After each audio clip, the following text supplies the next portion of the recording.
hemos visto la unidad de la estructura de la empresa con las funciones del ingeniero industrial.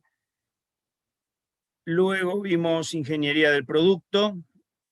Estuvimos viendo también ahí no solamente cómo se maneja el diseño, desarrollo de un producto y su operación durante el tiempo que la planta lo esté fabricando. Después vimos el proceso, estuvimos viendo algunos aspectos del proceso. Y ahora vamos a entrar en la parte de métodos. Hay un tema que es el que vamos a ver la semana que viene, que nosotros lo incluimos dentro de métodos por una cuestión de similitud en cuanto al tratamiento, pero es un tema que sería independiente del método e independiente del proceso, estaría en el medio, que es el manejo de la preparación de máquina, o del puesto de trabajo. Cuando nosotros tenemos que preparar el puesto, ya sea porque hay que cargarlo con materia prima, hay que modificarle algún parámetro porque vamos a cambiar de producto dentro de la familia de productos que se trabajan, o hay que hacer un cambio de herramental, tenemos que trabajar esas operaciones que las llamamos de setup, de puesta en funcionamiento, que tienen que ver tanto con el ajuste de la máquina propiamente dicho, como su alimentación y carga. Entonces vamos a ir a ver algunas herramientas también para trabajar esa parte, que es algo intermedio, no está ni en métodos ni en procesos, pero como la metodología de trabajo se parece más a la de métodos, prefiero dar ese tema después de la explicación de ingeniería de métodos. Como ven ahí en la presentación dice ingeniería de la operación. Fue un nombre que se le ocurrió a Pablo, hablar de que no solamente hablar del método, porque cuando hablábamos del método se refería más a actividades relacionadas exclusivamente con la mano de obra, pero dentro del método también está la parte operativa de las maquinarias, sobre todo ahora que hay muchas operaciones que están robotizadas, entonces tiene que ver también con distintas actividades que no son específicamente de la mano de obra, y por eso el título de ingeniería de la operación es un poco más amplio que hablar exclusivamente de métodos. Bien. Bueno, habíamos empezado entonces con la estructura, donde vimos qué era lo que se intercambiaba con el medio. La empresa recibía los recursos y entregaba los productos, los distintos recursos con los que estamos trabajando en la planta, y entregamos productos y servicios. Este fue el primer paso que dimos en la materia. Después hablamos del proceso, y cuando hablamos del proceso vimos, o sea, abrimos esa fábrica, esa caja negra, pudimos mirar por arriba y ver que hay una secuencia de actividades, operaciones, inspecciones, movimientos, que encadenan justamente el funcionamiento del proceso para convertir esos insumos, esos recursos, en un producto terminado. Lo que vamos a ver ahora, que está metido dentro de la unidad de método, es, bueno, ya abrimos la fábrica, vimos lo que está pasando, y ahora nos vamos a meter en una de esas etapas, en una de esas operaciones, y a ver qué pasa. Entonces vamos a tomar la operación.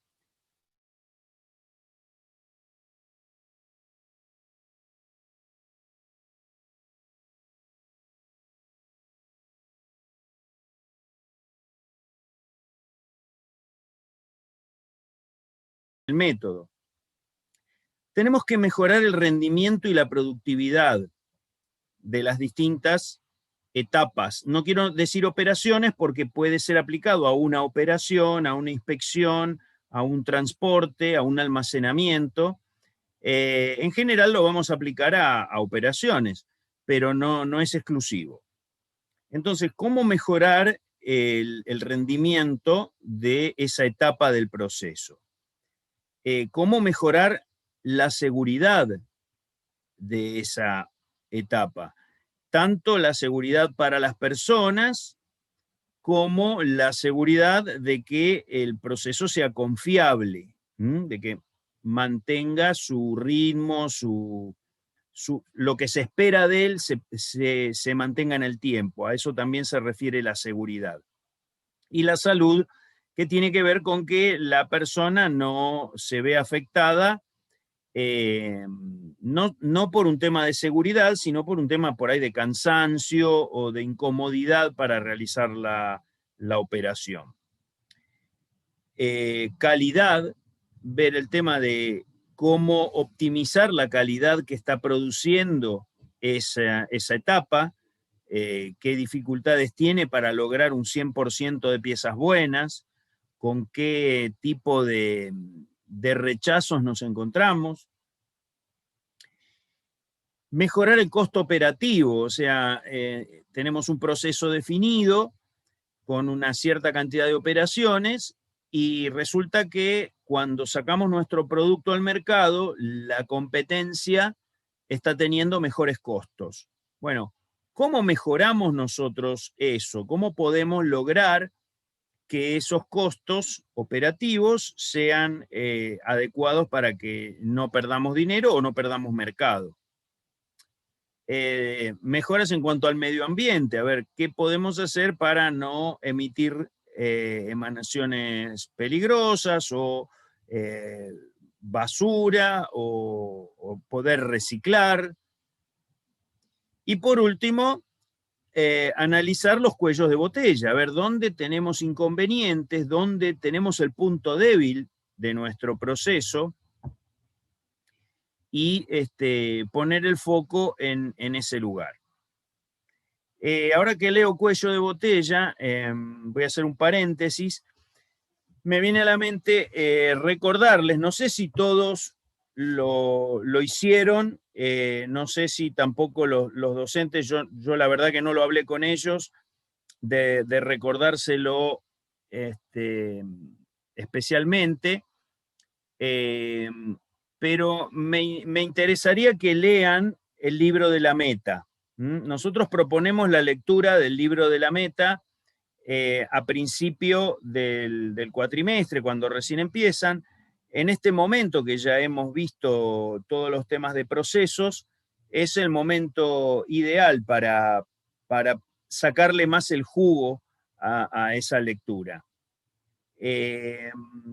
Lo otro que les quería comentar es el otro libro que nosotros consideramos obligatorio para la materia, es el libro de estudio del trabajo que editó la Organización Internacional de Trabajo de Ginebra. En la facultad hay un montón de copias de ese libro que se usaban mucho en la época presencial, se utiliza bastante. Yo en el campus me tomé el trabajo de escanear las dos unidades que son más representativas de lo que nosotros necesitamos, que es donde están los ejemplos de aplicación, tanto de la parte de métodos como de la unidad que viene después, que es tiempos. Así que les pido que por lo menos le peguen una leída a esas dos unidades. No es necesario que lean todo el libro, pero esas dos unidades las consideramos obligatorias, así que es como la ley.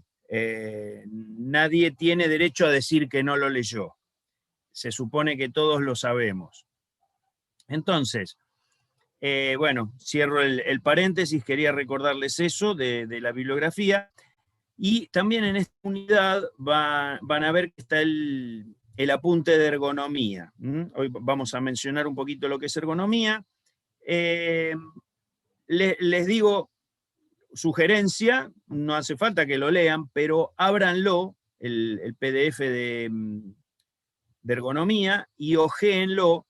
Tiene muchos dibujitos que son muy, muy específicos para el tema y los van a ayudar a pensar bastante en lo que queremos aplicar. O sea, no hace falta que lean con profundidad, observen las gráficas y los dibujos que hay ahí y con eso van a tener una idea bastante clara de a dónde apuntamos con el tema.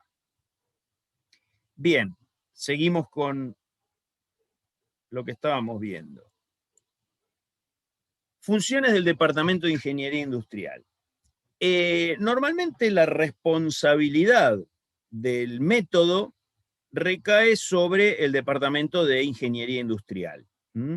Lo que se llaman los metodistas, que son aquellos que específicamente se dedican a revisar todo el funcionamiento del método, son quienes dependen del Departamento de Ingeniería Industrial, están dentro de esa incumbencia. Entonces, dentro de lo que es la parte de métodos, la función que tiene el Departamento de Ingeniería Industrial, diseña el sistema productivo. No se mete en el proceso, o sea, la incumbencia del proceso es del ingeniero de procesos, pero sí diseña el sistema productivo en su concepción. Fija las normas operativas y controla el desempeño. Después, ingeniería de procesos se va a ocupar de llevar ese detalle a una máquina real y queda para la parte de ingeniería industrial el manejo de cada una de esas operaciones en forma detallada. Entonces, otra de las funciones es el encargado de realizar el estudio de métodos, diseña las mejoras para los puestos de trabajo, tiene la responsabilidad de crear un ambiente de seguridad y de productividad, y tiene que reducir costos. Obviamente, ese es el objetivo del área de métodos. Tiene la responsabilidad de la distribución en planta. O sea, el ingeniero industrial, aparte de la parte esta de métodos, es el que va a diseñar cómo se colocan todos esos equipamientos que la gente de procesos defina que van a utilizarse, para optimizar el espacio, reducir movimientos, manejo de materiales, etc. Y tiene la responsabilidad de tomar los tiempos. La unidad que sigue, que tiene que ver con los tiempos, es el responsable de definir cuáles son los tiempos con los que se va a trabajar.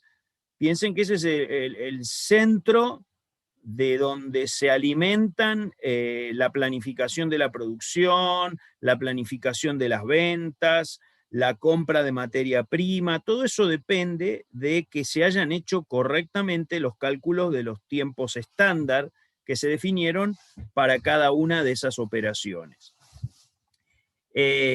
Bueno, y obviamente aplicar todas las técnicas que estén a su disposición para llevar adelante este trabajo. Con lo que sigue de la explicación, me voy a basar en el SREDAM. Esto ya lo había hecho en clases anteriores. Mi idea es en algún momento volcarlo a todas las clases, o sea, dar la explicación de la clase como un SREDAM. Y la idea es, la primera parte es seleccionar. Por eso tenemos la S arriba a la izquierda. ¿Qué tenemos que seleccionar? Bueno, vamos a aplicar un estudio de métodos. ¿Por dónde empezamos? ¿Dónde nos conviene aplicar el estudio de métodos? ¿Cuál es el sector que más lo necesita? seguramente un cuello de botella, un punto donde encontramos muchos rechazos, donde encontramos que se generan paradas o retrasos de producción, un lugar donde hay mucho ruido. Si vemos, por ejemplo, que caminamos por la planta y encontramos que hay mucha mercadería o muchas piezas alrededor del puesto de trabajo, vemos que es un desorden, todos esos son indicadores de que en ese lugar hay algo que no está funcionando bien y algo tenemos que hacer. Entonces ya estamos más en un grado de detalle de lo que venía siendo procesos, nos estamos metiendo en el detalle de la operación para lograr mejorarla. Entonces, ¿cuál seleccionamos? Bueno, hay muchas maneras, ¿no? Acá dice, un observador con talento o experiencia detecta por dónde empezar a trabajar. Normalmente un estudio de métodos, ya alguien previamente detectó algo y les dicen, anda y haceme un estudio de método de tal puesto de trabajo que lo necesito para bajar costos, para reducir scrap, para mejorar los tiempos, o porque hace mucho ruido y ver qué pasa con ese puesto que molesta al resto de los que están trabajando alrededor. La selección, digamos que es algo bastante más obvio por ahí que en otras disciplinas dentro de la planta. Pero no por eso no partió de algún tipo de estudio o registro de selección. Por ejemplo, si estamos hablando de que en un puesto de trabajo hay mucho rechazo de piezas. ¿Por qué sabemos que están esas piezas rechazándose en ese puesto de trabajo? Bueno, porque previamente se vio que había muchos rechazos, se empezó a rastrear, se hizo todo el estudio, por ejemplo, a través de un Pareto, y se encontró con que en tal puesto de trabajo era el que más generaba pérdidas. Entonces, bueno, vamos a ese puesto de trabajo y lo optimizamos. Así que las mismas técnicas de búsqueda, de análisis, de selección, las vamos a aplicar para elegir en dónde comenzar a hacer nuestro estudio de métodos. La simbología. Acá ya pongo la letra R porque tiene que ver con el registro. Vamos a registrar el método. En la simbología. Por un lado, la simbología van a ver que es muy similar a lo que veníamos viendo, pero vamos a hablar de dos cosas importantes. Primero, cuando vimos procesos, en general el diagrama de procesos es la herramienta de por sí para el proceso, ya sea el diagrama de procesos dibujado, como la explicación en forma de tabla o de descripción técnica del proceso. En el caso del método, hay un montón de herramientas, hay muchísimas herramientas. Nosotros vamos a mostrarles algunas. Justamente esas son las herramientas que quiero que ustedes se familiaricen, principalmente con los ejemplos que da el libro de la OIT, que para mí son fantásticos, no hay con qué darle. De hecho, he leído muchos libros de autores americanos, europeos, inclusive unos autores rusos traducidos en Cuba, de libros que se usan allá, y todos, pero absolutamente todos caen en explicar, mostrándolo más o menos, pero todos caen en el libro de la OIT. Entonces, dijimos que hay un montón de herramientas para trabajar los métodos, y que cada herramienta obviamente va a estar adecuada a qué estamos analizando, ¿no? No es lo mismo analizar una operación de armado, de manufactura, que una operación de un hombre que está trabajando en una máquina, una operación de un robot, o una operación de un hombre que lleva un carrito, o que interviene con otras personas. Bien, Y por último, una cosa muy importante es lo que acá se llama el desglose en elementos. ¿Mm? Es muy importante que nosotros, cuando observamos una operación, y repito, cuando digo operación, no me refiero solo a la operación propiamente dicha, sino al elemento del proceso que nos toca analizar. Podría ser un transporte. Entonces, cuando lo observamos, lo tenemos que poder cortar en pedacitos, desglosar en elementos, porque es más fácil ver qué pasa con cada uno de esos elementos. Puede ser que haya elementos que no nos sirven y los podemos sacar, y entonces directamente con sacar un elemento ya mejoramos, por ejemplo, el tiempo del proceso, o encontramos que en uno de los elementos está el problema que genera el defecto de calidad, o encontramos que ese elemento es el que complica el funcionamiento del resto del método. Bien, así que antes de poder elegir con qué lo vamos a registrar, también tenemos que tener en cuenta esto de desdoblar al método que estamos observando en sus elementos. Acá tenemos la simbología. Es la misma, exactamente la misma que vimos para procesos. Solamente que acá las que van a cambiar principalmente son almacenamiento y demora. Almacenamiento se va a llamar sostener. Cuando yo, por ejemplo, tengo algo en la mano, por ejemplo, tengo el destornillador en la mano, esperando a que con la otra mano haga algo para poder después utilizar el destornillador. Es esa parte de sostener y no hacer nada, simplemente tener las cosas en la mano, sería representada con el símbolo del almacenamiento. La espera es cuando no se hace nada.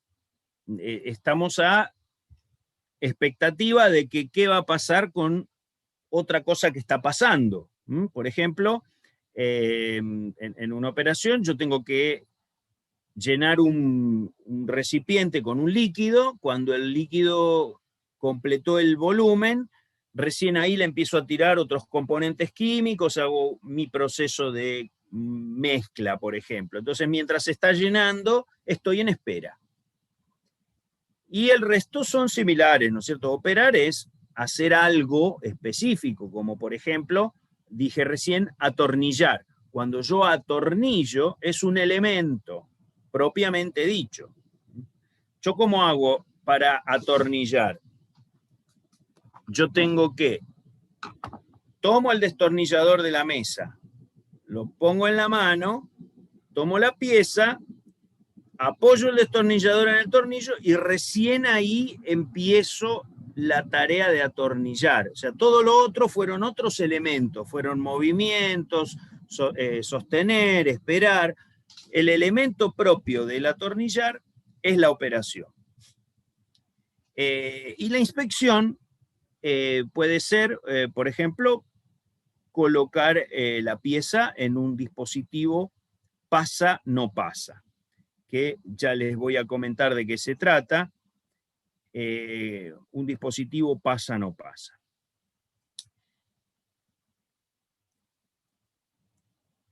Bien, vamos a ver el tema de desglosar en elementos. La operación se tiene que dividir en estos elementos, que justamente cada uno va a estar representado por alguno de los símbolos que vimos recién. Tienen que ser perfectamente identificables estos elementos, tienen que ser fácilmente separables del resto de los otros elementos, tienen que ser independientes, no puede depender del elemento anterior. Y después, bueno, viene la tarea de reconocer cuáles son los repetitivos, los ocasionales, los elementos extraños. Nosotros, por ejemplo,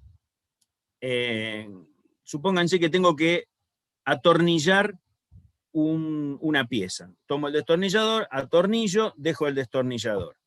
Tomo el destornillador, agarro la otra pieza, atornillo, dejo el destornillador. Y así sucesivamente. Pero en algún momento se me cayó el destornillador al piso. Bueno, que se me haya caído el destornillador al piso es un elemento extraño, no pertenece al método, ocurrió, es algo que pasa, pero no está previsto ni está incluido en el tratamiento del método. Los elementos ocasionales son aquellos que se hacen de vez en cuando, como por ejemplo, termina el día de trabajo, guardo todo y limpio la mesa, ¿no? El hecho de guardar todo lo que tenía arriba de la mesa es un elemento ocasional. O, por ejemplo, no sé, tengo un mecanismo que yo pongo la pieza, cierro el mecanismo, después de 20, 30, 50 veces que hago eso mismo, el mecanismo empieza a hacer ruido. Entonces agarro una aceitera, le pongo un poquito de aceite para que deje de hacer ruido. Ese es un elemento ocasional. Que sea ocasional no significa que yo lo tenga que eliminar del método. Un elemento extraño sí lo tengo que eliminar del método. Los elementos ocasionales son aquellos que no ocurren repetidamente o no ocurren con la misma frecuencia, pero que los tengo que tener en cuenta. Como por ejemplo, estoy colocando tornillitos. Cada 500 tornillos se me acaba la caja de tornillos. Tengo que ir y agarrar otra caja de tornillos, porque la cajita trae 500. Entonces, yo pongo un tornillo, pongo dos tornillos, hasta el tornillo 500. El tornillo 501 tengo que antes hacer este elemento ocasional, que es reabastecerme de tornillos.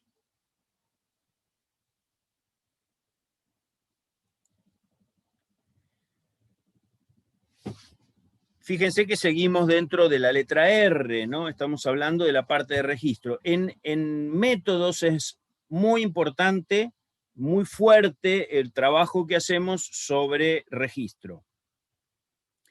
La herramienta de registro dijimos que depende del tipo de operación o el tipo de actividad que estamos observando. Yo podría estar observando, por ejemplo, imagínense que me toca optimizar el trabajo que hace un repartidor de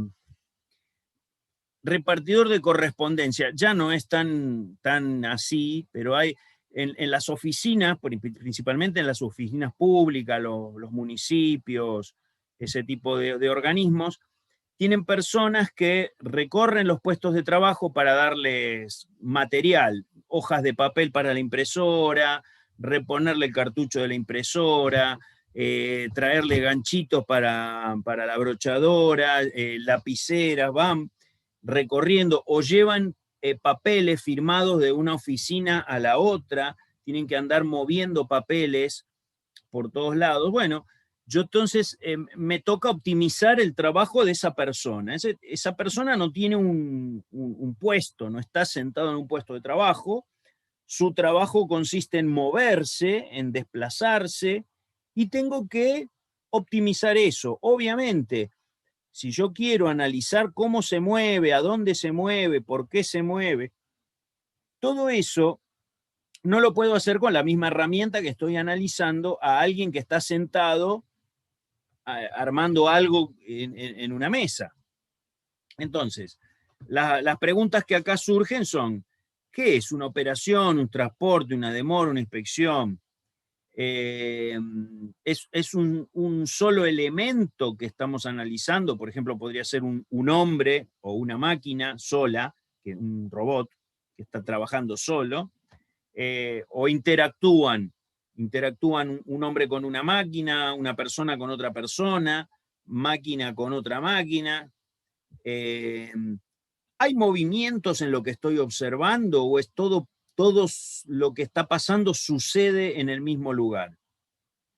qué se está moviendo, cómo se mueve, si es que algo se está moviendo. Todas estas son las preguntas que nos hacemos para poder aplicar la herramienta de registro más adecuada a justamente el elemento del proceso que estamos estudiando. Acá tenemos un cuadro simplificado, está llevado a las herramientas de registro que más utilizamos nosotros en la cátedra. No son las únicas, hay muchas más. Estas son las que elegimos principalmente por su variedad, ¿no es cierto? Porque nos dan una amplitud de criterio en cuanto a su utilización. Hay herramientas para operaciones de manufactura, específicamente para una persona que utiliza las manos, las dos manos, para realizar algo, un trabajo. Por eso se llama diagrama bimanual, porque analiza el uso de las dos manos. Podría ser, imagínense que ustedes tienen que hacer un estudio del trabajo que hace un conductor de un vehículo, de un camión, de un autoelevador, de un auto común. Bueno, ahí no solamente está el manejo, el estudio de las dos manos, sino también están los pies. Están trabajando las dos manos y los dos pies. Entonces el diagrama bimanual podría llegar a ampliarse en caso de que utilice también las piernas. Si estuviéramos analizando un futbolista, por ejemplo, el diagrama bimanual se lo aplicaríamos a las piernas porque las manos no las puede usar, a menos que sea el arquero. Entonces ahí sí, al arquero le tomamos las manos y las piernas. En el caso del futbolista le podríamos tomar las piernas y la cabeza, porque sí puede usar la cabeza. Otro tipo de operación sería aquella que relaciona a un hombre con una máquina, un típico puesto de trabajo donde una persona maneja un equipo o atiende una máquina que está procesando. Ahí tenemos lo que se llama el famoso diagrama hombre-máquina, que nos permite registrar esta actividad. Otro cuadro muy parecido, digamos que el diagrama hombre-máquina sería una especie de caso particular del cuadro de actividades múltiples, es aquel que relaciona la actividad de varias personas trabajando. Les recomiendo en este caso, por ejemplo, para el diagrama bimanual, en el libro de la OIT, vean el caso de la mujer que está armando un motor eléctrico. Y para el caso de relación entre varios, hay un ejemplo de unas personas que trabajan con huesos, tienen que hacer algo con unos huesos, los llevan en un carrito. Bueno, ese ejemplo también es muy, muy interesante porque aplica muy bien para el cuadro de actividades múltiples. Después hay herramientas específicas para los movimientos de personas, máquinas o materiales, porque puede ser cualquiera de las tres o dos o más de las dos o tres que se estén moviendo simultáneamente, y ahí se hace diagramas de recorridos o diagramas de hilos. Son dos estudios que se pueden hacer, a veces se hacen los dos juntos porque con uno no alcanza, y también en el libro de la OIT tienen unos buenos ejemplos de una enfermera que atiende, que tiene que llevar la comida para los que están internados. Es un ejemplo bastante interesante también para ver este tema de los registros. Bien, ahora vamos a la letra E, evaluación. Vamos a estudiar los registros que hicimos para ver qué es lo que está pasando, para entender lo que está pasando. yo acá arranco diciendo, los japoneses llaman muda a los desperdicios. Si hicieron el trabajo práctico del método de Toyota, ahí también habla del muda. Y los desperdicios son no solamente tirar cosas que están en scrap, sino que hay desperdicio de tiempo, una demora es un desperdicio, un retrabajo es un desperdicio, trabajo de más, trabajo superfluo que no es necesario, también es un desperdicio. Por ejemplo, qué sé yo, una persona en su puesto de trabajo, cuando termina, con un trapo limpia la pieza que le va a pasar al puesto siguiente. Resulta que el puesto siguiente es una estación de lavado donde entra la pieza y sale limpia no solo de lo que él ensució, sino de un montón de otras grasitudes que por ahí ni con el trapo la saca. Entonces, limpiar la pieza para que después vaya un proceso de limpieza más profundo es un trabajo innecesario. Ese sería un ejemplo. Cuando tenemos personas trabajando que no conocen perfectamente su puesto, que no están capacitadas, no fueron entrenados suficientemente para realizar esa actividad. Si una máquina no está bien mantenida y se producen detenciones porque justamente está fallando, porque le faltó mantenimiento, todo ese tipo de cosas los japoneses lo llaman muda. El objetivo del estudio de métodos es minimizar estos desperdicios. Y en esto se parece justamente a lo que vienen diciendo los japoneses con el método de Toyota. Acá es donde está el punto de encuentro, ¿no? Porque justamente de aplicar mejoras en el método es donde se consigue la mejora continua. En donde nosotros podemos hacer esos pequeños cambios. ¿Se acuerdan cuando hicimos el cuadro que lo presentó Pablo, que decía que primero vamos a hacer aquellas cosas, el cuadro Ishikawa, ¿no? Que decía, primero vamos a hacer aquellas cosas que con muy poco esfuerzo logramos un resultado súper importante. Obviamente esas son las primeras que vamos a hacer. Las últimas que vamos a hacer son aquellas que mucho esfuerzo y poco resultado. Entonces, en el medio quedaban las de poco esfuerzo, poco resultado, o mucho esfuerzo, mucho resultado. Bueno, los americanos les gustaba más toda la fanfarria y hacían mucho esfuerzo, mucho resultado. Los japoneses fueron a poco esfuerzo, poco resultado. Acá es donde estaría ese foco, ¿no? En meterse en esas pequeñas cositas que nos permiten ir avanzando un escaloncito más hacia la mejora continua.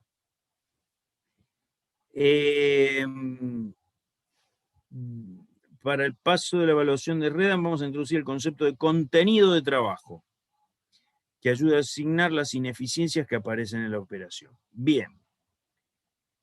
El contenido del trabajo es, vamos a ver ahora, una operación que dura, por ejemplo, 20 segundos. Entonces decimos, el contenido de trabajo de esa operación son 20 segundos. ¿Qué incluyen esos 20 segundos? ¿No es cierto? ¿De qué se tratan esos 20 segundos de operación? Ahí tenemos los 20 segundos de operación. Todo ese cuadro violeta representa el tiempo total empleado en esa operación para realizar el trabajo. Así que ese es el contenido total del trabajo. Yo para realizarlo necesité 20 segundos. Y ahora lo vamos a abrir y vamos a mirarlo un poquito en detalle. Esto que voy a hacer no es lo del desglose en elementos, ¿no es cierto? O sea, lo del desglose en elementos era para estudiar cómo se iba. Acá yo podría estar, por ejemplo, haciendo esto del contenido total de trabajo de uno de los elementos del método.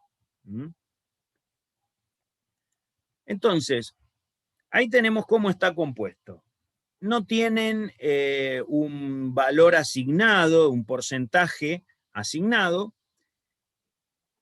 Esto está muy bien explicado en el libro de la OIT, pero dentro del contenido del trabajo, una parte es contenido básico del trabajo. O sea, realmente es lo que importa, lo que realmente agrega valor a lo que estamos haciendo. Después hay un montón de otras cosas que son ineficiencias. Y esas ineficiencias las hemos clasificado en ineficiencias de diseño del producto, ineficiencias del diseño del proceso o del método, podría ser, y las ineficiencias debidas a los recursos humanos. Vamos a ir viendo cada una de estas ineficiencias que a su vez están, o sea, hicimos una clasificación de varias ineficiencias y después las reagrupamos en estos 3 grandes grupos. Primero, las ineficiencias de los recursos humanos. ¿Por qué tenemos más contenido de trabajo? Recuerden siempre que estamos haciendo el análisis del método, y la pregunta es, ¿por qué tardó 20 segundos? Bueno, dentro de esos 20 segundos tengo ineficiencias debidas a los recursos humanos. Hay ineficiencias porque hay ausentismo e impuntualidad. Hay mala ejecución del trabajo, hay cosas que se están haciendo mal. Y además pasan accidentes y enfermedades laborales. Ahí tenemos las causas, ¿no? ¿Por qué hay ausentismo e impuntualidad? Alto porcentaje de falta del personal en los puestos de trabajo. O sea, yo no puedo realizar bien la tarea porque hay personas que no están yendo a su puesto de trabajo. Hay atraso en el ingreso. Esto acá dice luego del almuerzo, demora de inicio de la actividad. Esto es muy común.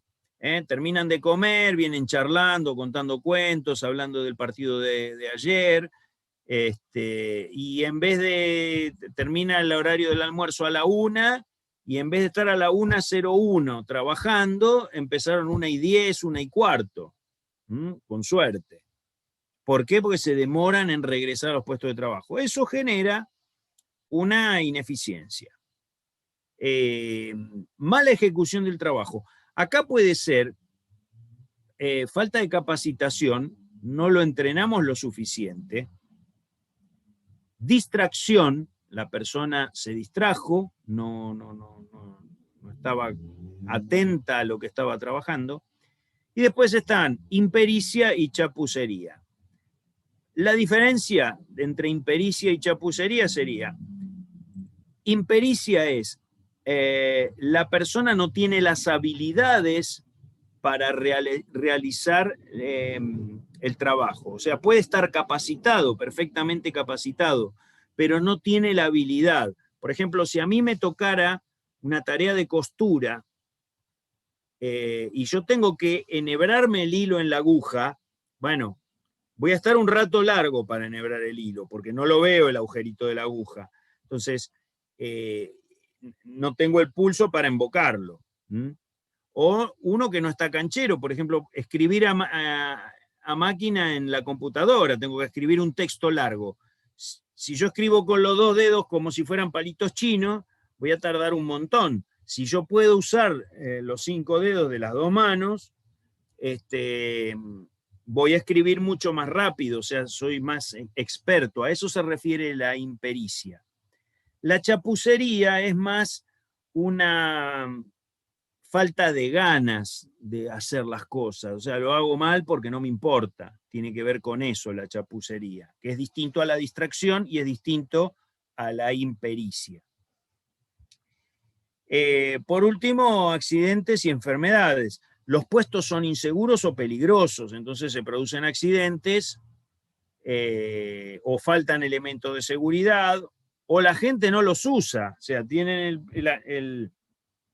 le entregan los guantes, la persona no se los pone y se lastiman. Bueno, es un problema.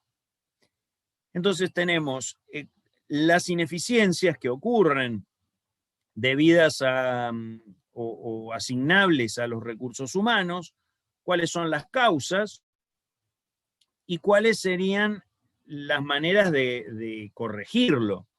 El ausentismo con supervisión, con incentivación, se busca mejorar ese retraso en la llegada del almuerzo, la falta de la gente. Muchas veces a la gente no está acostumbrada, suele ocurrir que no están acostumbrados a ir todos los días a trabajar. Y yo me levanté cansado y no voy a trabajar. Hay gente que piensa así. Bueno, todas esas cosas hay que ir corrigiéndolas. Falta de capacitación. Y bueno, y después para evitar problemas, el tema de lo que llamamos el pocayoke.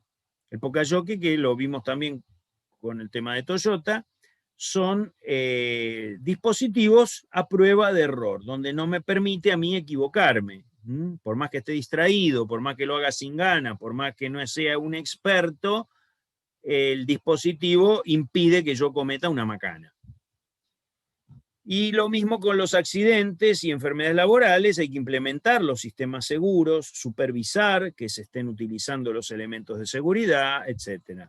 Con eso esos son los paliativos para reducir ese contenido de trabajo. Vamos a ver ahora ineficiencias que se le implica al producto. Podrían ser mal diseño o cambios de diseño, ¿no? El mal diseño o cambios de diseño. Desecho de materiales y normas equivocadas de calidad. Acá tenemos las causas. El diseño dificulta el trabajo. Por ejemplo, para poner el tornillo tiene una carcasa, hay que meter la mano por adentro y se agarra desde atrás. Bueno, es todo eso que complica. El diseño mal hecho, o sea, el diseño será muy lindo y todo, pero para trabajarlo es engorroso, complica la posibilidad de realizar el trabajo en un tiempo menor, por ejemplo, o más sencillo. El otro es que se realizan muchos cambios de producto. Cuando hay muchos cambios de producto, porque se va modificando permanentemente al producto, y las personas no llegan ni a acostumbrarse a un producto que ya les están cambiando y le están poniendo uno nuevo. Bueno, eso es un tema relacionado con el diseño. Desecho de materiales. Tenemos muchos sobrantes, recortes, sobrantes, pueden ser cajas también, o envases, o cosas con las que vienen los productos. Se acumula mucho desperdicio. No asignable, acá no estamos hablando de desperdicio, por ejemplo, de piezas que salieron mal de calidad, ¿no? Desperdicio de cosas que tengo que tirar. Qué sé yo, si estoy haciendo recortes de papel, todo lo que recorté me sobra, o de chapa, todo lo que no forma la pieza, todo el recorte, es un desperdicio que debería analizarlo de otra manera. Por ejemplo, imagínense un taller de costura de prendas de vestir. Viene la tela y yo tengo en la parte de molderería, se ponen los moldes sobre la tela y se recortan para las distintas piezas que después se van cosiendo y forman la prenda de vestir. El hecho de cómo yo distribuyo los moldes sobre la tela va a hacer que tenga menor desperdicio de tela. Entonces, eso también es parte de la ineficiencia del producto. Y por último, con las normas de calidad. La calidad que tienen las piezas dificulta su trabajo. Si el material que viene o las piezas que recibo no tienen la calidad suficiente, a mí se me dificulta mucho trabajarlo. Por ejemplo, imagínense que yo tengo que hacer una tarea de detalle y la pieza viene muy sucia. Entonces, bueno, me cuesta hacer el detalle porque la pieza no me lo permite. Tendría que hacer una limpieza antes de ese trabajo de detalle. recibir piezas no aptas, no conformes, que no cumplen con las normas de calidad, ese es otro motivo. Y por último, que yo no pueda garantizar que voy a hacer productos de calidad. O sea, una es recibo productos de poca calidad o yo entrego productos de poca calidad. Las maneras de corregir esto es redefinir y rediseñar el producto, redefinir los cambios de diseño, rediseñar para que no sea complicado realizar la actividad, rediseñar también cuando quiero optimizar los recortes o modificar los componentes. Por ejemplo, si yo, no sé, tengo que hacer un guardabarro de chapa y utilizo chapa de 1,20 m por 2,40 m, tal vez si recibiera la chapa más chica, el recorte sería menor. O por ejemplo, si estoy fabricando una cacerola, en vez de recibir la chapa cortada cuadrada, la recibo redonda y el recorte es menor. Todo eso ayuda a minimizar el desperdicio. Y lo mismo con calidad, ¿no? Redefinir cuáles son los límites de la calidad, adecuar nuestro proceso a que pueda cumplir con esas disposiciones de calidad para evitar justamente tener piezas que se tiran. Todo esto, recuerden siempre, estamos analizándolo en su impacto sobre el aumento de contenido de trabajo por ser ineficientes. Si nosotros mejoramos esto, el contenido de trabajo disminuye y el trabajo se hace en menor tiempo, con menos gasto, con menos inconvenientes. Por último, quedan deficiencias típicas del proceso y del método, asignables a los dos, los metimos juntos. Mal uso del espacio. Yo, en mi puesto de trabajo no lo tengo bien aprovechado. Manejo mal el movimiento de los materiales, no lo hago en forma repetitiva, no lo hago en una forma limpia o no lo hago en una forma económica o adecuada. Interrupciones por cambio, o sea, cada vez que pasa algo, que hay un cambio, hay una interrupción. ¿Cómo puedo yo mejorar eso? Los métodos son ineficaces, no me permiten llegar al objetivo que me piden. El método tiene que ser replanteado. Esta es una pregunta típica de método, ¿no? Tengo que redefinir el método. Mala planificación de los materiales. Si a mí no me llegan los materiales en tiempo y forma, eso me genera una ineficiencia que me está perjudicando justamente en la optimización del método.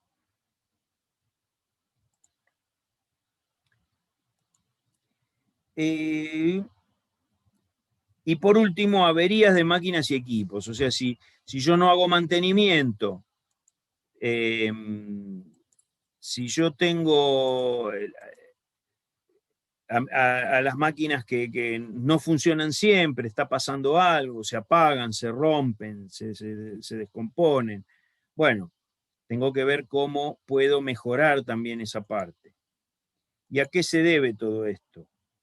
El mal uso del espacio, por ejemplo, dice el área mal distribuida. No tengo las cosas en lugares cómodos o dispuestas de una manera óptima. Se me acumulan objetos innecesarios. Yo no les quiero mostrar mi escritorio. Me imagino, no sé si ustedes están en un escritorio, pero péguenle una mirada al escritorio que están usando, ¿no? O sea, ustedes se prepararon para escuchar una clase, observen lo que tienen alrededor. ¿Qué necesitan? Tal vez una taza de café o de un vasito de agua para tener cerca, una lapicera para anotar alguna cosa que les interesa. Tienen que tener obviamente la computadora, el mouse y lo que necesitan para trabajar. Pero a lo mejor hay elementos innecesarios. Yo hace un rato les mostré un destornillador, lo tengo acá arriba del escritorio y no lo traje para mostrárselo, lo tenía arriba del escritorio de antes. O sea, son cosas innecesarias que no tienen que estar en un puesto de trabajo. Yo puedo tener qué sé yo, el banderín de Boca, ahí porque lo tengo ahí para que vengan los de River y cuando vengan los cargo, porque yo tengo mi banderín. Eso no molesta porque está ahí de adorno, es parte del folclore del puesto de trabajo. Pero en mi mesa, por ahí tengo algo que me entorpece. Tengo, qué sé yo, un teclado de computadora que no funciona. Me traje uno nuevo porque el mío estaba fallando, me traje otro que tenía por ahí, y el que no anda lo dejé arriba de la mesa. ¿Para qué lo quiero? Si ahí me molesta. Entonces, ese tipo de cosas son las que tienen que ver con la acumulación de objetos innecesarios en un puesto de trabajo. Tener muchas piezas. ¿Por qué tiene que tener 400 piezas para trabajar y otras 400 que ya trabajó arriba de la mesa? ¿Es necesaria tanta cantidad? ¿Se puede trabajar con menos? Esas son las cosas que están pasando. Con el manipuleo de los materiales, ¿cómo se está abasteciendo el puesto? ¿Hay un sistema definido para abastecer el puesto de trabajo? ¿Es adecuado? Porque una cosa es que me lo traigan periódicamente y otra cosa es que me lo traen periódicamente, pero lo traen mal. Lo traen con la caja rota o lo traen de una manera que se abollan las piezas. Ese tipo de cosas son las que hay que observar. Interrupciones debidas a cambios complejos, cambios difíciles, ¿no es cierto? Estoy trabajando una pieza, tengo que trabajar otra, y modificar mi puesto de trabajo para dejar de hacer la primera y hacer la segunda es un cambio complicado, tengo que sacar un montón de dispositivos, poner otras cosas. Bueno, eso es un problema. La otra es que puede ser complicado o no el cambio, pero tengo que hacer muchos. Qué sé yo, cada media hora me hacen cambiar de dispositivo. También es un problema. Y la dificultad para reiniciar el ciclo. Por ejemplo, cuando se hace un cambio y tengo que empezar de nuevo, tal vez hay un procedimiento que tarda. Imagínense una máquina que tiene una inyectora de plástico, por ejemplo, que tiene que trabajar a una cierta temperatura. Cada vez que la apago para hacer un cambio, cuando la reinicio, tengo que esperar que vuelva a calentar. Todo ese tiempo es una dificultad de reinicio. Métodos ineficaces. ¿Se podría hacer mejor las cosas que como se están haciendo? Esa es la pregunta acá. Hay fallas en la implementación, o sea, por ahí el método fue bien definido, pero fue mal explicado o mal interpretado, mal implementado. Esas son las cosas que hay que mirar. Primero, si el método es adecuado. Después, cómo se transmitió, cómo se recibió y cómo se está aplicando. Esa es la parte que sigue. Mala planificación de los materiales. Bueno, faltan componentes, los componentes están fallados o equivocados. Esa es otra cosa que también está relacionada con el manipuleo de materiales. Puede ser que me traigan tornillos que son de otra medida porque se equivocaron, porque no hay un buen manejo del manipuleo de materiales o porque no está perfectamente definido qué tornillo me tienen que entregar a mí. Entonces acá entra en dos casilleros, esto que les estoy diciendo, en planificación o en manipuleo. Y por último, lo que decíamos, la rotura de máquinas, las paradas, falla o falta de herramientales, funcionamiento errático. Funcionamiento errático es cuando a veces funciona, no funciona, le tengo que pegar con un martillo para que arranque. Bueno, ese tipo de cosas, obviamente, conspiran contra el contenido de trabajo. Y tenemos distintas maneras de aplicarle paliativos. El mal uso del espacio se arregla con un estudio del layout de puesto de trabajo. Eso lo vamos a ver en la unidad de disponibilidad, de disposición de máquinas después de tiempos. Así que el layout del puesto de trabajo es fundamental para optimizar el uso del espacio disponible. Tareas de ergonomía y aplicar las 5S. Ya sobre las 5S vamos a hacer un trabajito, si ya no lo hicieron con las prácticas, algunos tal vez en algunas prácticas ya trabajaron algo, pero las 5S tienen que ver con limpiar, ordenar, mantener, con ese tipo de cosas. Para el manipuleo de materiales, nuevamente interviene el layout del puesto de trabajo, las rutas que tiene que seguir el abastecedor, el tipo de elemento para colocar los componentes, gavetitas, dispositivos, cajitas, la planificación que se hace del manipuleo de materiales, cada cuánto lo tengo que abastecer, qué cantidad le tengo que entregar. Interrupciones por cambio. Bueno, acá hay que planificar las interrupciones. El método SMED, que es el que vamos a ver la semana que viene, adecuar y simplificar. Para los métodos ineficaces, nuevamente, ergonomía, 5S, tecnologías nuevas para que nos ayuden a optimizar ese método. Con la mala planificación, bueno, hacer una buena planificación, un buen abastecimiento y un buen control de calidad. Por último, cuando hacemos un control de calidad, esto lo quería aclarar, por ejemplo, si yo necesito tornillos de rosca métrica de 6, y en vez de traerme tornillos de rosca métrica de 6, me traen tornillos Whitworth de 1/4, que son más o menos lo mismo, si uno los fuerza un poquito, por ahí hasta entra. El paso de rosca es distinto, pero para un bestia que tiene fuerza lo puede llegar a ajustar un tornillo Whitworth en una tuerca métrica. Eso es un problema de calidad, o sea, entregar el componente equivocado en un puesto de trabajo también se considera un problema de calidad, aunque la pieza esté perfecta, el tornillito está bárbaro, o sea, si lo llevo al puesto donde lo tienen que usar, lo van a usar sin ningún problema, pero a mí no me sirve. Entonces se considera también eso como un tema de calidad. Es importante que ustedes lo piensen desde ese punto de vista. Y obviamente para todo lo que sea avería de máquinas y equipos tenemos que tener un buen plan de mantenimiento para que esas cosas no ocurran. Bien. Ya salimos de la letra E, que era estudiar el caso, estudiar los registros que tuvimos.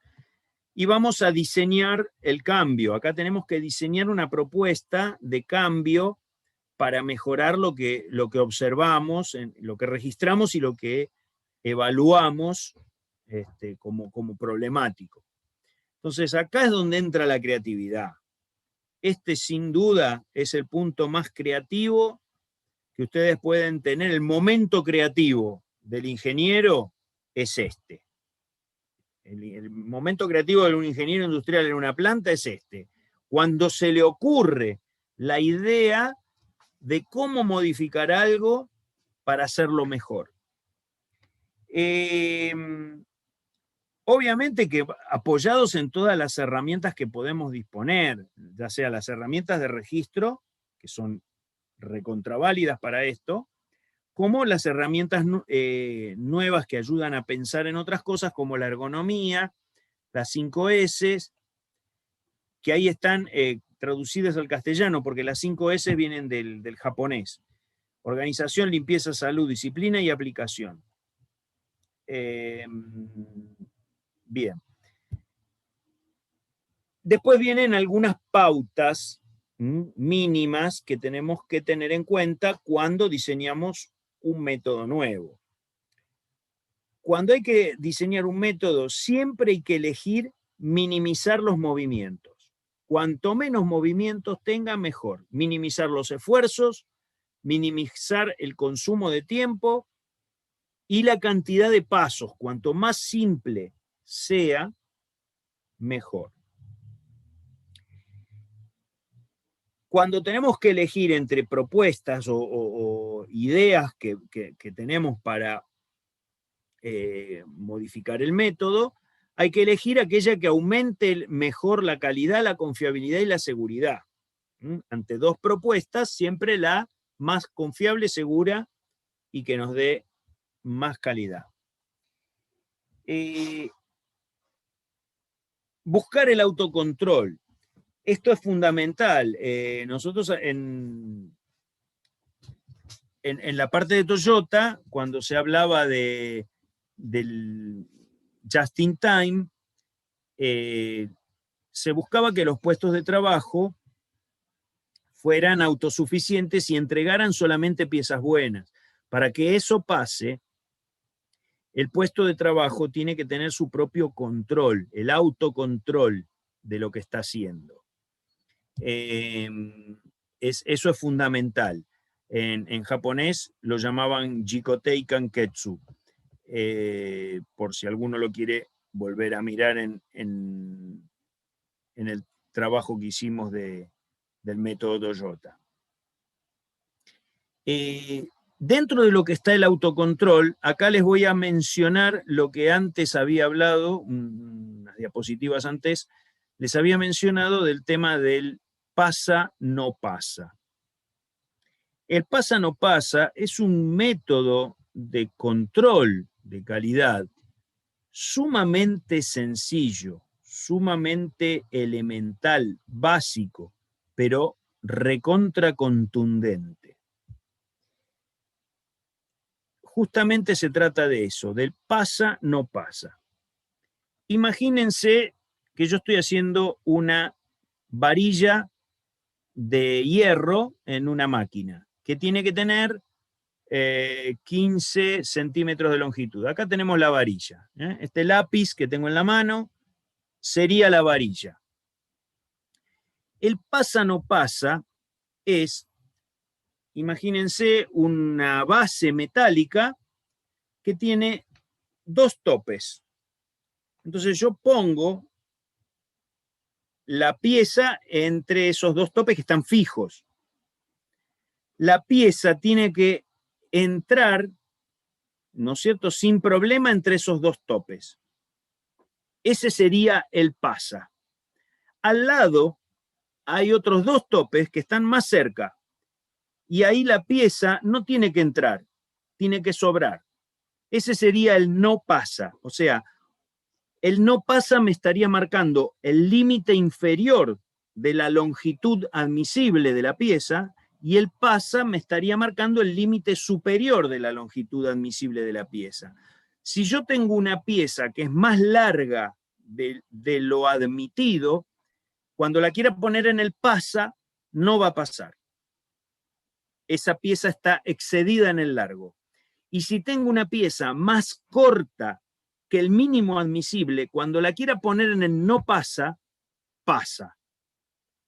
O sea, al revés del nombre de cada uno de esos elementos. Ese herramental que es el pasa, no pasa, es fundamental.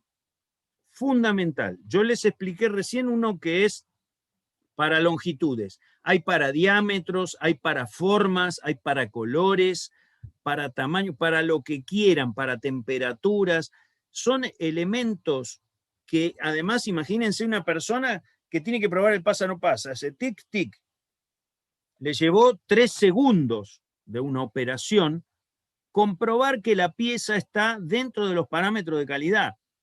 No tuvimos que poner un puesto de trabajo con un inspector de calidad para revisar con un calibre milimétrico y registrar. No, para nada. Acá pasa o no pasa. Y ese es el control por excelencia. Entonces, se puede hacer para montones de cosas. El concepto es ese, hacer un mecanismo sencillo de control que nos permita autocontrolarnos, autoabastecernos de nuestro propio control de calidad para asegurarnos que estamos entregando piezas buenas. Después, si tenemos mucho rechazo, porque lo que puede pasar es que yo voy a entregar todas piezas buenas, pero después a lo mejor tengo un tacho lleno de piezas malas. Ahí sí va a venir el inspector de calidad, las vamos a medir, vamos a sacarle la radiografía a cada una de las piezas que están en el scrap, porque necesitamos saber en dónde está el problema. O sea, las piezas buenas las sacamos sin interferencia. Y nos vamos a dedicar después, en otro momento, otra persona, y con otras circunstancias, a analizar lo que está pasando con las piezas que quedaron mal. Bien. Organizar el layout del área de trabajo, obviamente, una vez que disponemos de un método, tenemos que en un plano volcar cómo van las cosas en ese puesto de trabajo. Eso es fundamental. Y por último, implementar sistemas de identificación, carteles. Ahora voy a ver si les puedo mostrar. Tengo un par de ejemplos reales para que ustedes vean. Bien. Vamos a cambiar. Eso que ven ahí es una identificación visual. Esta la había implementado yo en mi época de que era gerente de procesos. Esto era un cartel a color, plastificado, una página impresa ¿cómo se dice? En impresora a color, plastificada para que no se arruine, para que dure mucho tiempo en la planta, agarrada con 2 ganchitos arriba del puesto de trabajo. La persona que trabajaba con estas piezas tenía ese cartelito ahí. Entonces, ¿cómo identificaba él las piezas? Fíjense, los 2 tubos son idénticos, pero cambia que el tubo 2B03200 tenía como una patita, mientras que el 2B1500 no la tiene. Entonces, cuando él tenía que clasificar estos tubos, tenía a su disposición esta ayuda visual que le permitía elegirlos. Acá tenemos otra. ¿Cómo identificar la bisagra derecha de la bisagra izquierda? Esto era en un puesto de trabajo donde se hacía el control de funcionamiento mecánico. Se hace el control, por ejemplo, de que la bisagra tiene que abrir hasta una cierta posición, no se puede pasar de esa posición, ni tiene que abrir menos, tiene un límite de apertura, ¿no? Porque si no, imagínense que abren el baúl y le pegan al vidrio de atrás del auto si abre demasiado, o si no llegó a la posición, la tapa del baúl no termina de abrir. Entonces tenía un máximo y un mínimo de apertura que se controlaba con un pasa no pasa. Se controlaban otras funciones también, o sea, no era que se hacía solo eso en el puesto de trabajo. Y una vez que la persona revisaba todo eso, colocaba la pieza en un cajón, y en el cajón iban no sé si eran 20, 30 piezas por cajón, y tenía que colocar en un cajón las izquierdas y en un cajón las derechas. Entonces tenía permanentemente adelante de su cara una foto que les decía, esta es la derecha y esta es la izquierda, para que no se equivoquen.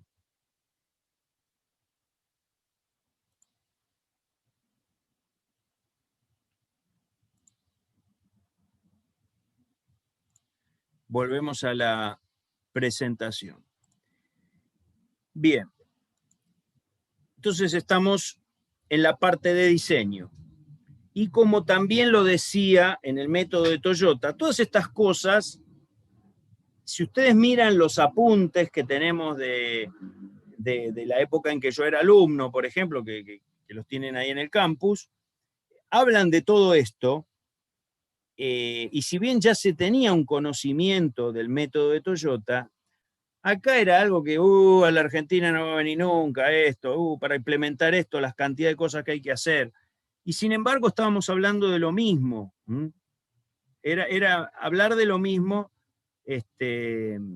sin saberlo a veces. Entonces, ¿cuáles eran los requerimientos para desarrollar un puesto de trabajo? Ahí tenemos el puesto de trabajo. Tenemos que tener el método, las condiciones físicas del puesto de trabajo, las dimensiones que necesita ese puesto de trabajo. Necesito espacio para poner las piezas, para la persona, para distintos elementos en maquinarias o carritos que van a pasar, entrar y salir. El aspecto social. No voy a poner, tengo que tenerlo en cuenta el aspecto social. Si yo voy a poner a una persona a trabajar ahí adentro mucho tiempo, no podemos descuidar ese aspecto. La información, ¿qué información se necesita? Tanto para operar el puesto, qué información vamos a tomar del puesto de trabajo, nos va a generar ese puesto de trabajo, información para operarlo, para mantenerlo, para controlarlo. El ambiente de trabajo tiene que ser un ambiente cómodo, no tiene que ser ni mucho frío, ni mucho calor, tiene que haber buena iluminación, no tiene que haber ruido, no tiene que haber polvo. Ese tipo de cosas tienen que ver con el ambiente de trabajo. Y el estado psíquico de la persona, ¿no es cierto? Porque estamos hablando de alguien que va a estar trabajando muchas horas y podría llegar a resultar un equipo peligroso. ¿Qué es eso? Imagínense una persona que tiene que soldar con oxiacetileno, ¿no? Es una mezcla de oxígeno y acetileno que se hace regulando dos perillitas en un pico de soldar. Eso se prende una llama y sueldan a la llama. Si la persona no está en un estado psíquico estable y tiene distracciones o tiene, no sé, está boleado, está con problemas, está con un equipo que puede ser peligroso. La llama esa es una llama mucho más fuerte que la llama de una hornalla. La quemadura del gas oxiacetileno es mucho más profunda que la quemadura de una llama hogareña. No es algo que se puede dejar en manos de alguien que no está estable psíquicamente, porque, qué sé yo, tuvo un problema en la casa o le pasó algo. Ese tipo de cosas se tienen que tener en cuenta. Acá vamos a ver ergonomía. Les tiro algunos datos que después ustedes profundizarán con los apuntes. Yo tengo una persona sentada en un escritorio y vamos a separar los movimientos. El primer movimiento es dejando los codos quietos, o sea, girando el brazo, el antebrazo, desde el codo. Entonces tenemos ahí las áreas que puede abarcar con ese movimiento que sería de primera, el movimiento primario, digamos, mover nada más que hasta el antebrazo. Ya después puede estirar el brazo, mover desde el hombro, y el área que abarca es mucho mayor. Entonces, tenemos un área de trabajo donde se va a desplazar con un desgaste físico menor, que es hasta el antebrazo, y ya si se tiene que desplazar hasta donde le da el hombro, el desgaste físico es otro, el requerimiento de una tarea a ese lugar es diferente. Entonces, cuando yo tengo que pensar dónde pongo las cosas para que esta persona trabaje, lo que él necesita más, piecitas, tornillitos, herramientas, tiene que estar dentro del área esa verde roja o la del medio, que es donde están las dos juntas. Ahora, por ejemplo, si cada tanto tiene que agarrar una caja para reponer los tornillos que se le acabaron, bueno, puede estirar el brazo, porque eso no lo hace permanentemente, lo va a hacer cada 500 piezas. Entonces estira el brazo hasta donde le da y toma la caja. Entonces en el área rayada verde y blanca o rayada verde, roja y blanca, podemos poner ese tipo de elementos que no necesita con tanta frecuencia, los movimientos se hacen con menos intensidad. De esa manera es como se piensa ergonómicamente una actividad, ¿no es cierto? O sea, se tienen en cuenta este tipo de cosas. Hay un montón de desarrollos, acá tienen algunos ejemplos de cosas. Esto está puesto en el plano, digamos, en el plano de la mesa, ¿no?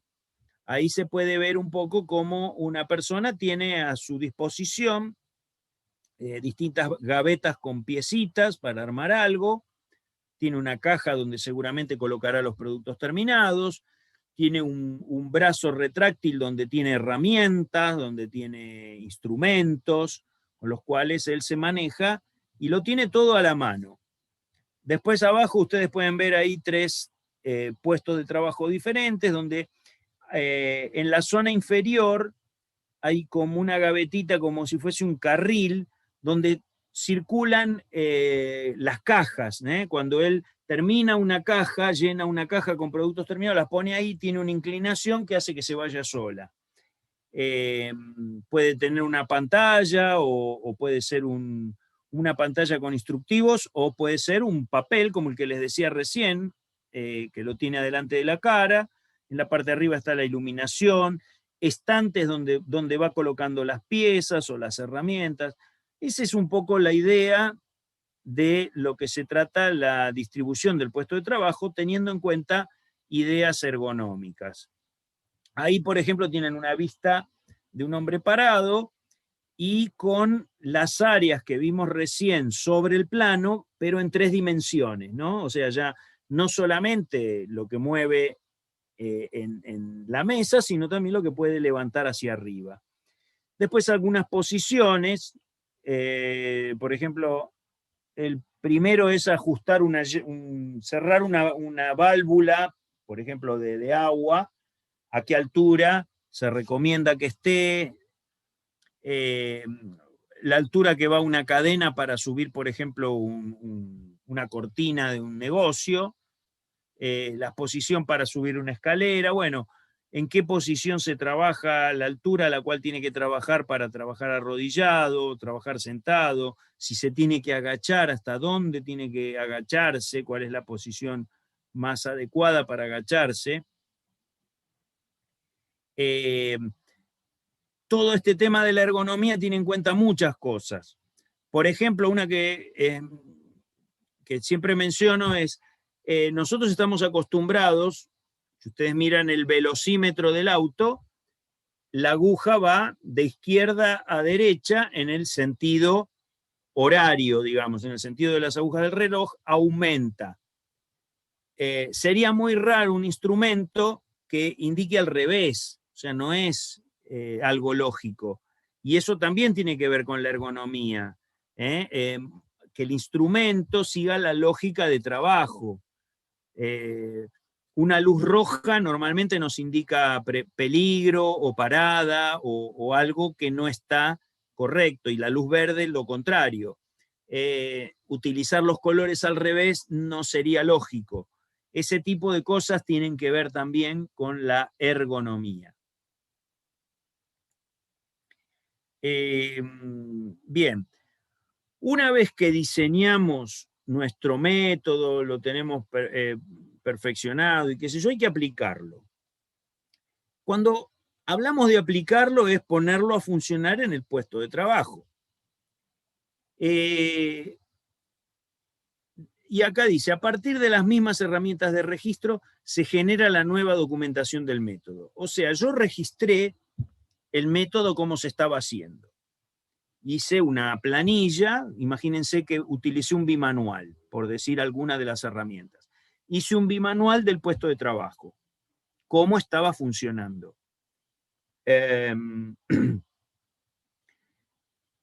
Al lado me hago otro con el método que yo diseño, con el que diseñé recién, con todos los cambios que quiero hacer.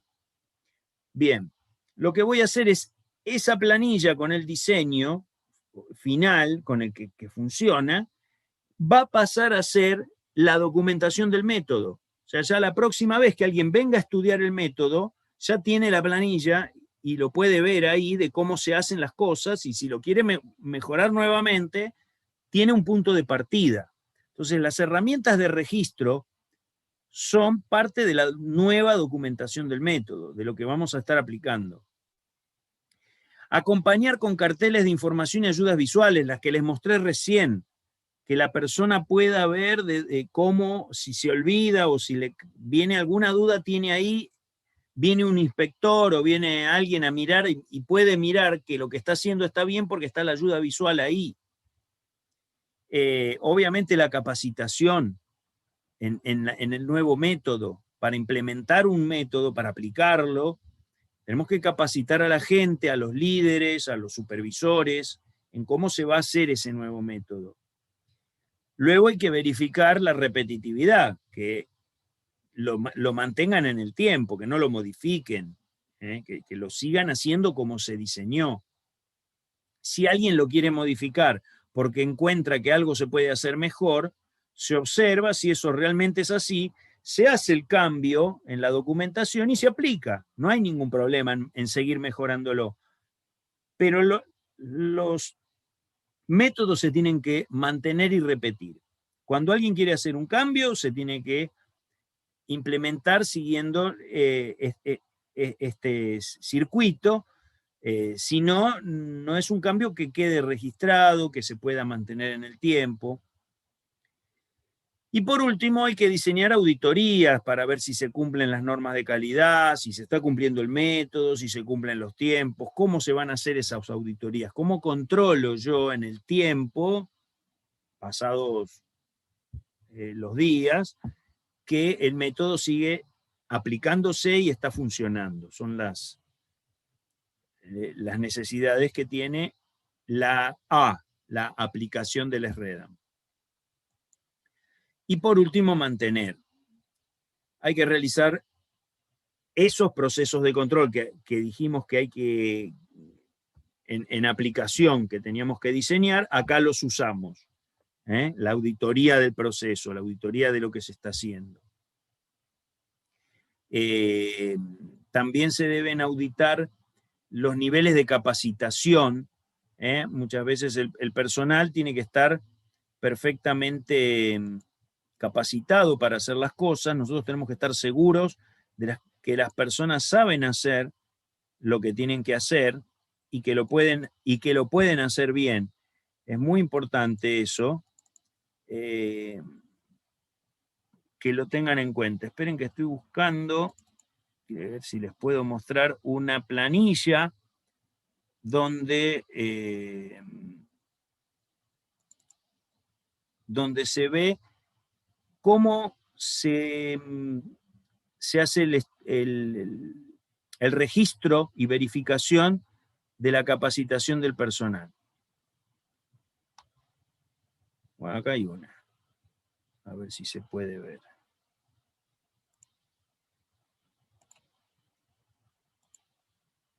Esta es una típica planilla de registro. Dice, ficha de capacidad del personal, nivel de entrenamiento. Entonces, acá tienen los nombres de las personas, que digamos en las filas están los nombres de la persona. Y cada puesto de trabajo son 4 cuadraditos. Si tiene los 4 cuadraditos en blanco, esa persona no está capacitada para hacer ese trabajo. Por ejemplo, Ocampo Juan, soldadura MIG, no tiene nada. O sea, no puede soldar en MIG. Vamos a la parte, porque acá no solamente se analiza si está capacitado en los puestos de trabajo, sino también en otras cosas. Por ejemplo, política ambiental, emergencia, clasificación de residuos. O sea, hay actividades que no son directamente productivas, que también se verifica que la persona esté capacitada. Entonces, él apenas está capacitado, tiene un cuadradito en cada una de esas actividades. Significa que si tiene un cuadradito, significa que está en entrenamiento. Un cuadradito es en entrenamiento. 2 cuadraditos significa que puede hacer la tarea, está capacitado para la tarea. Por ejemplo, Bordón Octavio para política ambiental tiene 2 cuadraditos. Significa que él puede hacer esa actividad. Si tiene 3 cuadraditos, es una persona autocontrolada, o sea, es una persona que está capacitada y que además puede preparar el puesto de trabajo. No solamente puede trabajar, sino que además puede preparar el puesto de trabajo, poner las herramientas, ajustar, hacer todo lo que haya que hacer. Y cuando tiene los 4 cuadraditos, es que es una persona que lo sabe recontra bien el puesto de trabajo y además está capacitado para entrenar a otros. O sea, tiene el nivel suficiente de capacitación como para poder enseñarle a otros. Fíjense que acá eso se puede ver que tienen en varias actividades. Estos son gente que justamente están en el sector de soldadura y la mayoría está muy capacitado en casi todos los procesos de soldadura. Les quería mostrar una de estas herramientas justamente que tienen que ver con el mantenimiento del método. Nosotros tenemos que ir y controlar que la persona que está en el puesto de trabajo, estas planillas están en los puestos de trabajo, y entonces podemos ver, y lo vemos a Juan, que está en un puesto, que él no está entrenado, y decimos, che, ¿qué hace este hombre acá? No está suficientemente entrenado para trabajar acá. Tienen que poner a otro. Si está en entrenamiento, la persona no puede trabajar sola, tiene que estar supervisada por alguien que lo esté acompañando. Ese tipo de cosas son las que se verifican en esta etapa de mantenimiento del método. Bueno, con esto tenemos un primer pantallazo de lo que es métodos, ingeniería de la operación. Como les decía, la semana próxima vamos a hacer la parte de cambio de herramientales, de preparación de máquinas, SMED, como se la llama, metido también dentro de esta unidad, más que nada porque sirve como herramienta. O sea, si bien es específico para cambio de herramientales y esas cosas, muchas de las aplicaciones que se usan en el SMED se pueden aplicar para mejorar algunos otros métodos. Entonces, por eso también es importante esa relación. Por hoy nada más. No sé si alguien tiene alguna pregunta, alguna consulta.